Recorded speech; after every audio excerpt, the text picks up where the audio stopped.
애청자 여러분들 평안하셨습니까? 오늘은 어떻게 하면 승리의 삶을 살 수 있을까? 어떻게 하면 승리의 삶을 살 수 있을까? 이런 주제로 말씀을 드려보겠습니다.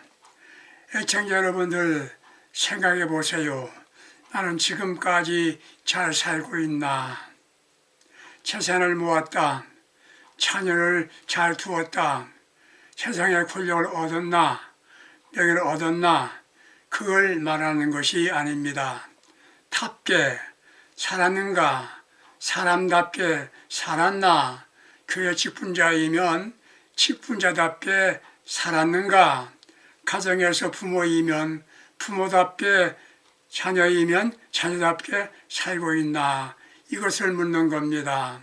창세기 4장 1절의 실제를 보면 형 가인이 아우 아벨을 죽이는 내용이 나옵니다. 왜 형제가 함께 하나님을 제사를 드립니다. 제사의 결과는 동생인 아벨은 연락되었는데 형인 가인의 제사는 연락되지 못했습니다. 가인은 제사의 실패가 그것으로 끝나지 않고 인생 실패자가 되었습니다. 제사의 실패는 다음에 잘 드리면 되는 것 아닙니까? 동생을 죽인 것은 인생 대실패자가 된 것입니다. 사랑하는 애청자 여러분들, 인생 승리자가 됩시다. 인생 승리자가 됩시다. 어떻게요? 첫째, 목적을 잊지 않아야 합니다. 목적을 잊지 않아야 합니다. 사람이 무슨 일 하든지 목적을 정하고 목적대로 살면 실패하지 않습니다. 하나님께 제사드리는 목적이 무엇입니까? 하나님을 기쁘시게 하는 것입니다. 예배드리고 헌신하는 신앙인들이 왜 예배드립니까? 자신의 칭찬 듣기 위한 것이라면 문제인 것입니다. 가인은 그걸 잊었습니다. 멋지게 드리면 되는 것인 줄 알았지요. 요즘 한국교회를 걱정하는 분들이 많은 걸 보게 됩니다. 왜? 교회마다 침체되고 있기 때문입니다. 왜 침체가 되겠습니까? 이유가 많겠지만 지도자의 문제입니다. 왜 내가 목회를 하나? 목적이 없습니다. 찬송가에 부름받아 나선 이 몸 어디든지 가오리다. 신학대학에서 잘 부르지 않아요.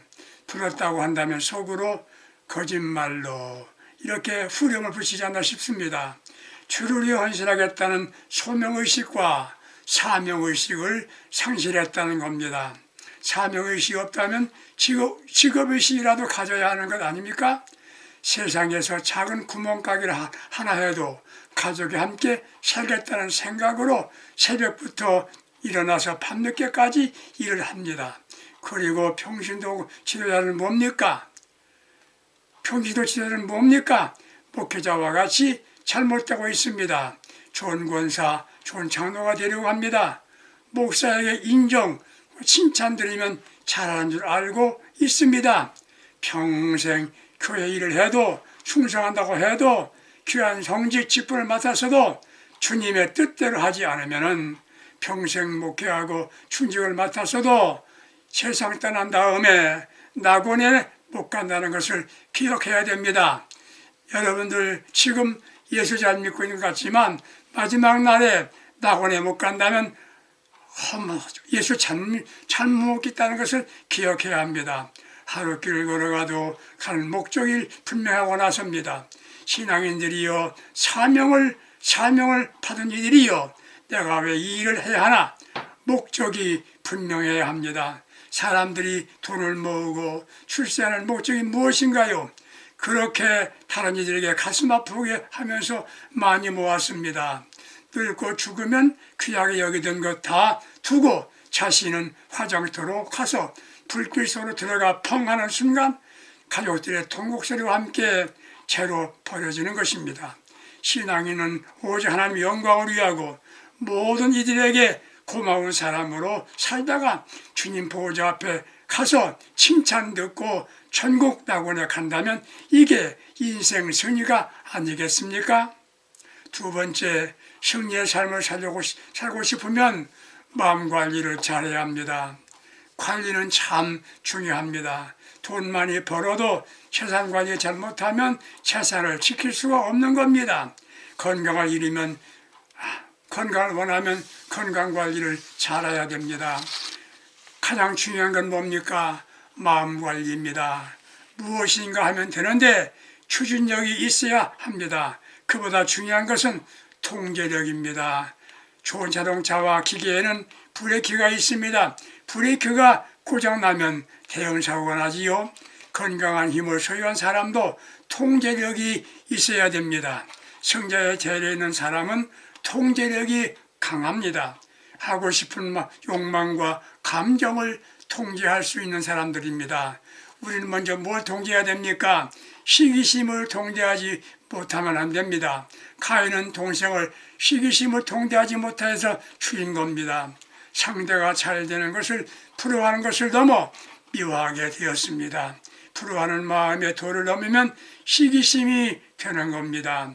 자신만 사랑받고 관심의 대상이 되어야 한다는 이기심이 시기심이 되는 겁니다. 잠언 14장 30절에 시기심은 뼈를 썩게 한다고 말하고 있습니다.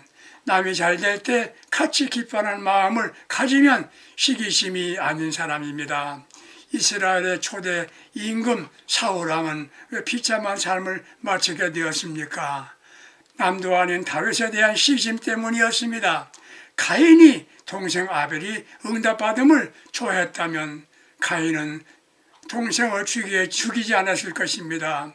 사랑하는 청자 여러분들, 우리 마음속에 있는 시기심을 버리시기 바랍니다. 시기심이 있을 때 기도하시기 바랍니다. 형제가 잘 될 때, 다른이가 잘 될 때 함께 기뻐하는 마음을 가질 수 있는 사람은 복받은 사람들입니다. 마음 관리에 성공합시다. 넓은 마음, 사랑의 마음을 가지고 살 수 있기를 바랍니다. 두 번째는 분노하지 않아야 됩니다. 첫째는 시기심을 통제하지 못했고 두 번째는 분노했기 때문에 가인이 분노했기 때문에 실패자가 된 것입니다. 건강한 사람은 먼저 자기 자신을 바로한 사람이고 두 번째 자신의 책임을 다하는 사람입니다. 세 번째 자기 감정을 잘 다스리는 사람이라고 말합니다. 분노하는 건 마음을 잘 다스리지 못하는 겁니다. 자동차의 브레이크를 조작하지 못하면 대형 사고가 나지 않겠습니까? 분노 조절 능력을 가져야 합니다. 왜 화납니까? 왜 분노합니까? 첫째는 자기 중심의 생각을 갖고 있기 때문입니다. 남이 어찌되든 나는 잘해야 한다는 생각입니다. 두 번째는 사소한 일에 집착하기 때문에 화를 내는 것이지요. 가인의 제사가 응답받지 못했다면 다음에 응답받으면 되는 것 아닌가요? 알고 보면 이기적인 사람이 쉽게 분노합니다. 세 번째는 물론 분노 중에 의분도 있습니다. 상대가 너무 잘못해서 마음에 분노가 생기는 겁니다. 좋게 해석하면 분노는 조용하면서 나타날 수 있다는 거지요. 분노란 단어가 구약에는 453회 기록되었답니다. 그 중에 375회는 하나님의 진노 등으로 표현되었답니다. 분노하는 것이 죄라고만 단정할 수 없어도 인간관계에는 매우 해로운 것입니다. 분노하는 것이 죄라고 분노하는 것이 왜 분노하게 됩니까? 분노하는 건 자기 중심으로 생각하기 때문에 분노하게 되지요. 또 한 가지는 큰 것 아닌 사소한 것에 집착하기 때문에 분노하게 됩니다. 세 번째는 분노하면 실현하고 실수하게 된다는 것을 기억하지 못하기 때문에 분노하게 됩니다. 그럼 어떻게 해야 마음 관리를 잘하게 됩니까? 먼저 시기심이나 미움이나 화가 날 때 잠깐 생각해 봐야 합니다. 잠깐 생각해 봐야 합니다. 이게 자신에게 유익이 되는 것인가? 다음에 내 앞에 나를 화나게 하는 사람이 있다는 걸 감사하게 생각해야 합니다. 동생이 없었으면 화낼 일 없었을 거 아닙니까? 가인에게 아벨이 없었으면 화날 일이 없었을 거 아닙니까? 나를 화나게 할 사람이 있다는 것이 다양한 일인 것이다. 이렇게 생각했다면 화내지 않을 것입니다. 세 번째는 화날 때 잠깐 그 자리를 떠나야 합니다. 보면 더 화날 수 있기 때문입니다. 네 번째, 갑자기 화날 때 3분만 참아보세요. 그러면서 내가 이러면 안 되지 생각해 보세요. 이것이 신앙인의 자세인 것입니다. 사랑하는 청자 여러분들, 다섯 번째는 어떠한 경우에도 분노하면 하나님께서 기뻐하지 않으신다는 것을 기억해야 합니다. 훌륭한 모세는 위대한 지도자였습니다. 일생 동안 자기 백성과 함께 하기 위하여 모든 것을 버린 애국자요, 하나님께서 기뻐하시고 기쁘게 사용하실 위대한 지도자였습니다. 무지한 백성들의 원망, 불평을 들으면서 가나안 가까이 가지 백성들을 잘 인도했습니다. 40년간 원망, 불평 들으면서 백성들과 함께 가나안 가까이 왔습니다. 그러면 백성들도 이제는 기대를 걸고 평안하게 모세에게 무리 없다고 말했어야 되는 거 아니겠습니까? 그런데 백성들은 예전 습관대로 원망하고 불평합니다. 모세는 하나님께 기도합니다. 어떻게 이 백성들에게 물을 주시하겠습니까? 그런데 모세는 화가 났습니다.